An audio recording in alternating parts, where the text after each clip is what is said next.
করবি? তুমি চলো দিন এখান থেকে বাড়ি, তোমার জন্য আমার পুরো মান সম্মান শেষ হয়ে গেছে বাজারে। কি হয়েছে দাদা, এভাবে রাস্তা বকাবকি করছো কেন? আরে দাদা আর বলো না, বাজার ঘাটে আমার পুরো মান সম্মানটা শেষ করতেছে। তা কি হয়েছেটা কি সেটা তো বলো। এই ব্যাগটা দেখিছো, ব্যাগ এত বড় ব্যাগ থাকতে এই জায়গাতে টাকা বের করে দেয়। তা আমি কি করব? আমার মাও তো এখান থেকে টাকা বের করে দেয়। রাস্তাঘাটেও মান সম্মান খাওয়াই দিচ্ছে। আচ্ছা এই দেখো, চোখ রাঙায় কথা বলো না একদম, তাহলে কিন্তু এর ফল ভালো হবে না। কি করবা? ডিভোর্স দিবা? তা দাও, সঙ্গে অর্ধেক সম্পত্তিও নিয়ে যাবো। সেই সুযোগ তুমি কোনোদিন পাবা না। সম্পত্তি করেছি বাবা মার নামে আর লোন করেছি তোমার নামে।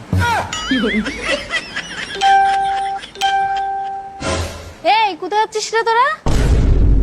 ও মা, আজকে লক্ষ্মী পুজো না, সেই জন্য আমরা দুজন প্রসাদ আনতে যাচ্ছি। প্রসাদ আনতে যাচ্ছিস তো ক্যারি ব্যাগ নিয়ে যেতে হয়? ঠিক আছে দাঁড়া, এনে দুজন দুটো বস্তা নিয়ে যা।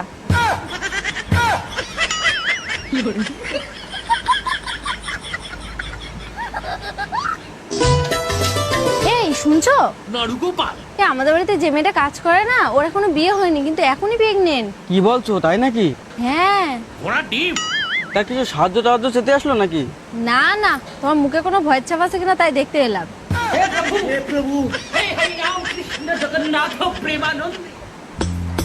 দেখো যাচ্ছ তো আমার সাথে, কিন্তু মনে থাকে যেন ওখানে গিয়ে যেন তুমি আবার কোনো গন্ডগোল ঝামেলা করো না। ওটা কিন্তু আমার বাপের বাড়ি। ও, আমার বাবার বাড়ি কুরুক্ষেত্র, তার জন্য তুমি প্রত্যেকদিন মহাভারত করো? হ্যাঁ,